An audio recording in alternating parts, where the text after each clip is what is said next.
Any vapor compression system has four components, or you may also refer it as four stages. I will refer them as four components. And those four components, whether you're using the different types of heat pumps that we will mention as we go along, they all have these components. And those components are, we've got the evaporator, we've got the compressor, we've got the condenser, and we've got the expansion valve. Okay, so the four components of any vapor compression system are the evaporator, compressor, condenser, and expansion valve. So these are the four components, or you may also refer them as maybe four stages. So if I divide the system into half, like this, so let's start, I'll number them as 1, 2, 3, and 4. So we'll know the different points across the circuit. So I will start with the primary function of an evaporator. Okay, so an evaporator takes, again, depending on the source, let's start with air in here. So it takes air, and of course, inside the four components, we have evaporator, compressor, condenser, and expansion valve. So these are the four components, or you may also refer them as maybe four stages. So if I divide the system into half, like this, so let's start, I'll number them as 1, 2, 3, and 4. So we'll know the different points across the circuit. So I will start with the primary function of an evaporator. Okay, so an evaporator takes, again, depending on the source, let's start with air in here. So it takes air, and of course, inside the four components, we have a refrigerant, which constantly changing its phase from liquid to gas, gas to liquid. So inside the evaporator, so at point number 4, what we start with is a low temperature and low pressure liquid, and that is what's going into the evaporator. And of course, as it travels through the heat exchanger or the evaporator, the refrigerant boils. Okay, the benefit or the advantage of using a refrigerant is it boils at a very, very low temperature. For instance, if we're taking, let's say, R134A as an example, as a refrigerant, and that refrigerant boils at minus 16 degrees C. So as you can see, it boils at a very, very low temperature. So that low temperature and low pressure liquid gets boiled, and when it comes out at point 1, we have low temperature and low pressure vapor. Okay, so at this point, at point 1, we have a low temperature and low pressure vapor. And then we feed it into the compressor. Okay, and the primary function of any compressor is at this point, or point 1, we have vapor. But that vapor is a very, very low temperature and low pressure. And the benefit of a vapor or a gas, by reducing its volume or by compressing it, we are able to change its property. So what we do is we use the compressor, we compress or reduce the volume of that low temperature and low pressure vapor, and therefore when it comes out here, it comes out at high temperature and high pressure vapor. Okay, and that is actually what we use for our application. So imagine here you have high temperature and high pressure vapor that you can use it for different applications, whether for space heating or whether for hot water, depending on the application again. But the only way to extract that high temperature and high pressure is to pass it through a condenser. And by passing it through the condenser, what you're doing is actually you're rejecting, you're sinking those high temperature and high pressure. So here you will have a secondary circuit to remove the heat from the condenser. And again, we will look at it, whether you're using air to remove the heat from the condenser or whether you're using water to remove the condenser. And that's how actually a condenser is classified, based on either air-cooled or water-cooled condenser. So at this point, we have high temperature and high pressure, and we pass it through a condenser. So as it passes through the heat exchanger, condensation occurs. A condensation at the end, we have at point 3, we have high temperature and high pressure liquid, okay, with some droplets or some vapor, very, very small amount. The remaining, of course, using the condenser, you're rejecting it into either air or water. So therefore, you're removing it, removing the heat from the condenser. And therefore, at point 3, we have high temperature and high pressure liquid.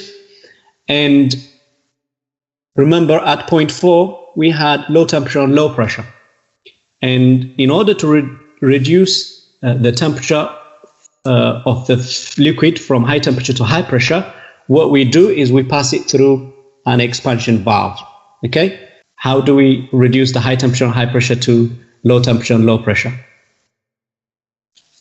It uses Bernoulli's principles. There is a venturi inside the expansion valve. So by suddenly reducing the area of the pipe, you are able to expand the liquid. Therefore, you're able to reduce the temperature and the pressure. So this is a Bernoulli's principles that says if you reduce the area, you also reduce the pressure. You increase the velocity, but you reduce the pressure. And if you reduce the pressure, therefore you also reduce the temperature. So therefore, as you can see from point 3, when you come back to point 4, you come back to the same point that we started, which is low temperature and low pressure liquid. And then, of course, you feed it back again to the evaporator, and the circuit repeats itself. So at the beginning, as I said, if you divide the circuit into two halves, as you can see, anything below the line, it is low temperature and low pressure. And anything above the line, it is high temperature and high pressure. Okay, so you can divide the circuit into two. Anything below the line, we have low temperature and low pressure, and anything above the line, we have high temperature and high pressure. That is the basic principle of any vapor compression system. Using those 4 components, you're able to boil and evaporate the low temperature and low pressure inside the evaporator, and then you feed it into the compressor. By reducing its volume, we're able to increase the temperature and pressure of the vapor. Therefore, we have high temperature and high pressure. And then by passing it through another heat exchanger, which is the condenser, by going through the process of condensation, we are able to change it to liquid, but at high temperature and high pressure liquid. And then by passing that high temperature and high pressure liquid through another expansion valve, and by using Bernoulli's principles, we are able to reduce the temperature and pressure. And at this point, of course, I want to iterate the importance of pressure and temperature and the relationship between the pressure and temperature. If you increase the pressure, you increase the temperature. If you reduce the pressure, you also reduce the pressure. So pressure is important in refrigeration systems. And we will look at them as we go along, how evaporating and condensing pressures also affects the performance of any system. And by monitoring and controlling the pressure of systems, you can play around with the performance of the system. So that's generally how a vapor compression system operates.